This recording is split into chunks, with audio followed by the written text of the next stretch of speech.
ప్రభునందు ప్రేమైనటువంటి దేవుని బిడలారా, ఈ లెంటులో మరొక దినమున ఈ రీతిగా మిమ్మల్ని కలుసుకునే భాగ్యాన్ని దేవుడు మాకు అనుగ్రహించినందుకు మరి మీకు వందనాలు తెలియజేస్తూ ఉన్నాము.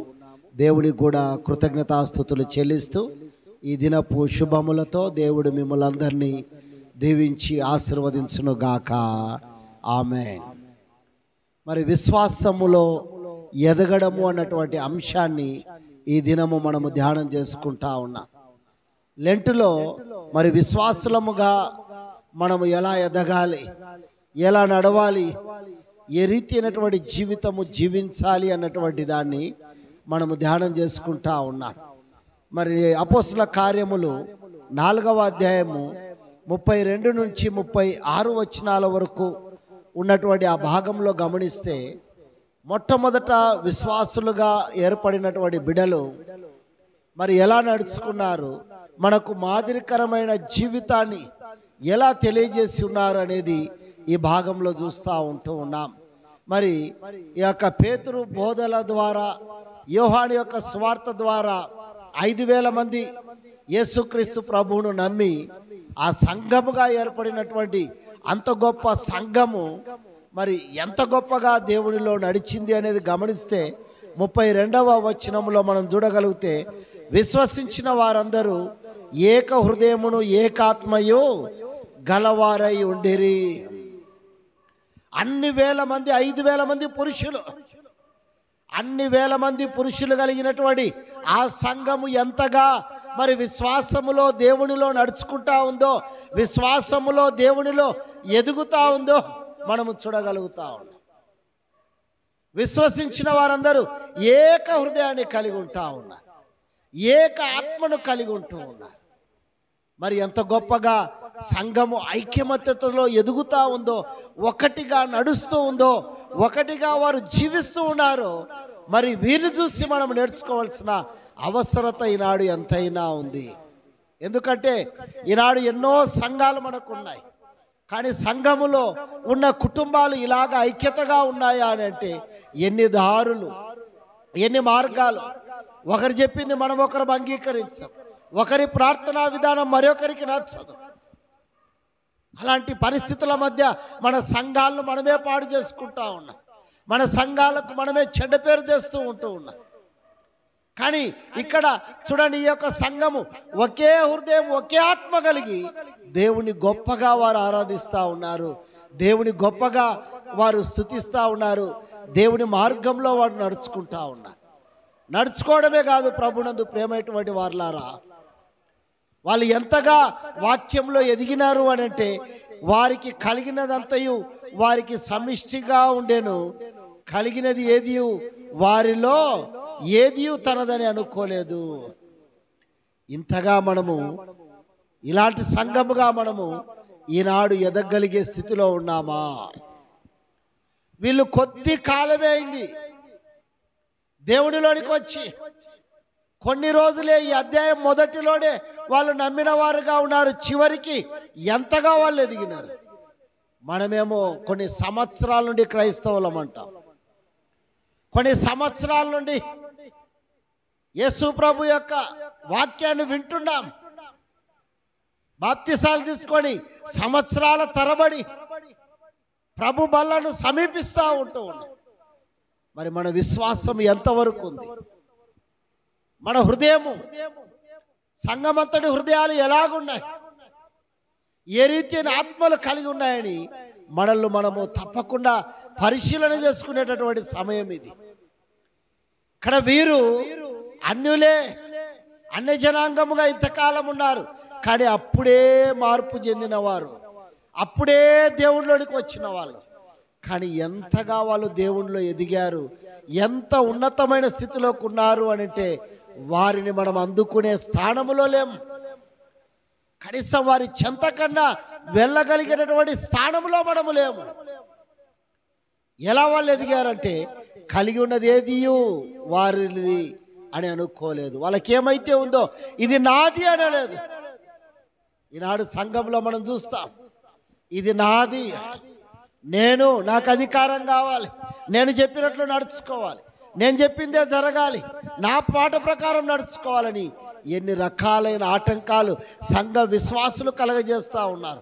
ఎన్ని రకాలైన ఇబ్బందులు సంఘ విశ్వాసులు కలగజేసి ఆరాధనకు ఎన్ని ఆటంకాలు కలగజేస్తూ ఉన్నారో, మరి ఇతరులకు మార్గాన్ని చూపించవలసిన మనల్ని చూసి నవ్వుకునే, హేళన చేసే, ఎగతాళి చేసే పరిస్థితిలోనికి మన విశ్వాసపు జీవితం ఉంది.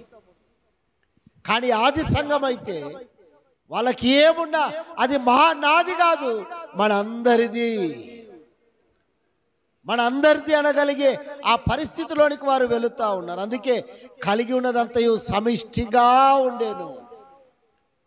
వాళ్ళకుండే డబ్బు, వాళ్ళకుండే పొలాలు, వాళ్ళకుండే ఇల్లు, వాళ్ళకుండే ధాన్యము, వాళ్ళకుండే ఫలాలు సమిష్టిగా ఇవందరి, ఈ సంఘంలో ఉండే ప్రతి ఒక్కరి నాది కాదు మనవి అనేటటువంటి ఆ స్థితిలోనికి వారు వెళుతూ ఉన్నారు. మరి ఆ స్థితిలోనికి మనం వెళ్ళాలంటే ఎన్ని యుగాలు కావాలి, ఎన్ని తరాలు మారాలి. పేరుకు ఇన్ని సంవత్సరాల నుండి, ఇన్ని తరాల నుండి మేము క్రైస్తవులమని చెప్పుకోవడం కాదు, క్రీస్తు మార్గంలో నడుస్తున్న వాళ్ళమని చెప్పుకోవడం కాదు, మన జీవితంలో, మన ఆచరణలో వాటిని చూపించవలసిన వారముగా ఉండాలి. ఆది సంఘము చూపించింది. ఆది సంఘం అలా నడుచుకున్నది. కొద్ది కాలంలోనే, కొద్ది రోజుల్లోనే వాళ్ళు ఎంత ఉన్నతమైన స్థితిలోనికి ఎదగలుగుతూ ఉంటూ ఉన్నారు. ఒకటే హృదయం, ఒకే ఆత్మ కలిగి ఉన్నారు. వారి ఆస్తులు వాళ్ళ కలిగి ఉన్నవన్నీ కూడా సమానపడే స్థితిలోనికి వచ్చినారు. వారికి ఉండే పొలాలు అమ్మినారు, ఇండ్లను అమ్మినారు, తెచ్చి అపోస్తుల పాదముల దగ్గర పెట్టినారు. ఇదిగో పెట్టడమే కాదు, వాడి అక్కర కొలది పంచిపెట్టిరి. ఎవరికి ఎంత అక్కరో అంత పంచినారు. ఎంత అవసరత ఉందో అంత అవసరతను వారు తీర్చగలిగే రీతిగా సహాయం చేస్తూ ఉన్నారు, సహకారం అందిస్తూ ఉంటూ ఉన్నారు.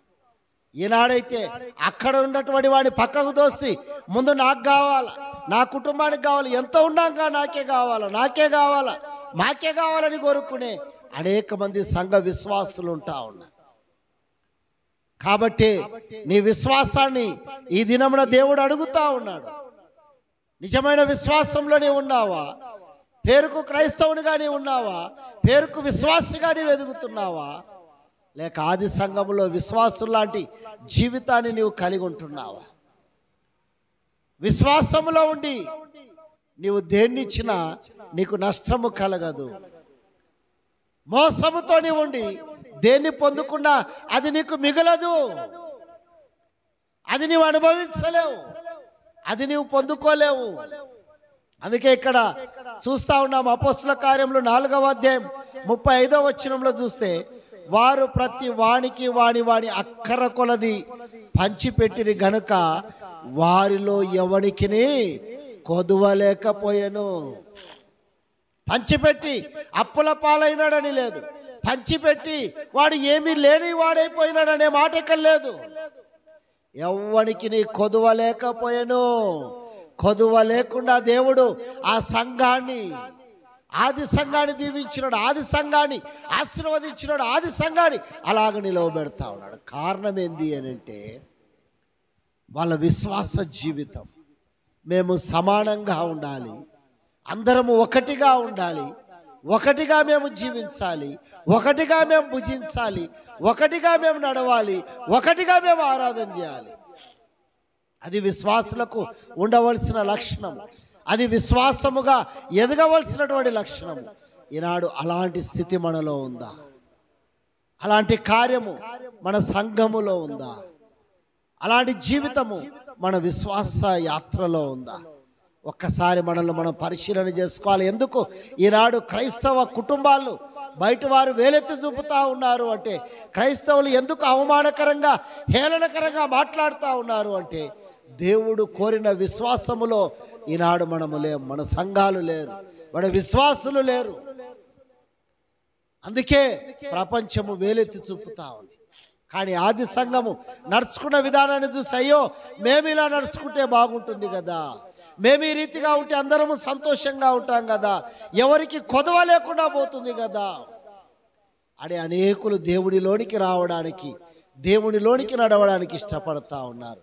మరి మన జీవితము ద్వారా దేవునిలోనికి అనేకులు నడిపించగలుగుతా ఉన్నామా, లేక దేవుని అవమానకరమైన స్థితిలోనికి, దేవుని మన ద్వారా దేవుని దూషించేటటువంటి స్థితిలోనికి మనము తీసుకొని వెళుతున్నామనేది ఒక్కసారి ఆలోచన చేయాలా. ఈ లెంటులో దేవుడు నిన్ను అదే హెచ్చరిక చేస్తూ ఉన్నాడు, అదే హెచ్చరిక చేస్తూ ఉన్నాడు. నీ విశ్వాస జీవితము దేవుని నామానికి మహిమను కలిగించేదిగా ఉందా, దేవుని నామానికి అవమానాన్ని కలిగించేదిగా ఉందా? ఒకసారి ఆలోచన చేసుకొని మహిమను కలిగిస్తే మీకు ఆశీర్వాదము, సంఘానికి ఆశీర్వాదము, సమాజము కూడా దేవునిలోనికి రాగలుగుతుంది, దేవుని నామము మహిమపరచబడుతుంది. కనుక అట్టి విశ్వాసములోనికి మనమందరము నడవాలని, ఆ రీతైన జీవితము జీవించాలని అట్టి కృపా దేవుడు మనకు అనుగ్రహించునుగాక. ఆమేన్. అందరము తలలు వంచి ప్రార్థన చేసుకుందాం. అత్యంత కృపా కనికరం కలిగిన గొప్ప దేవా, మహోన్నతుడా, మహోపకారి, ఇదిగో ఈ దినమున ప్రభువా విశ్వాసపు జీవితాన్ని గురించి ధ్యానం చేసుకోవడానికి నీవు కృపను అనుగ్రహించినందుకు వందనాలు ప్రభువా. మరి ఆది సంఘం అంతవరకు అన్యులుగా ఉన్నారు, ఎంతగా వాళ్ళు ఎదిగినారు, ఎంత విశ్వాసంలో ఉన్నారు, ఎంత విశ్వాసపు జీవితాన్ని జీవించినారని మా ముందుకు నడిపించినావు ప్రభువా. అటువంటి మార్గములో ప్రభువా ప్రతి సంఘాన్ని, సంఘ విశ్వాసులను ఈ వర్తమానాలు లైవ్ ద్వారా వింటున్న బిడ్డలందరినీ కూడా నడిపించి ఎవరికి కొదవలేనటువంటి జీవితాలను బిడ్డలు జీవించగలిగేందుకు కృపను అందించుమని నిన్ను మా ప్రభువైన యేసుక్రీస్తు ద్వారా వేడుకొనుచున్నాము స్వామి. ఆమేన్. మన ప్రభువైన యేసుక్రీస్తు కృప, తండ్రి అయిన దేవుని ప్రేమ, పరిశుద్ధాత్మ యొక్క సహవాసం ఈ వర్తమానాల్లో లైవ్ ద్వారా వింటున్న బిడ్డలందరికీ వారి ప్రార్థన అవసరతలకును, ఆ కుటుంబం యొక్క విశ్వాస జీవితాలకును సదాకాలము తోడైండును గాక. ఆమేన్.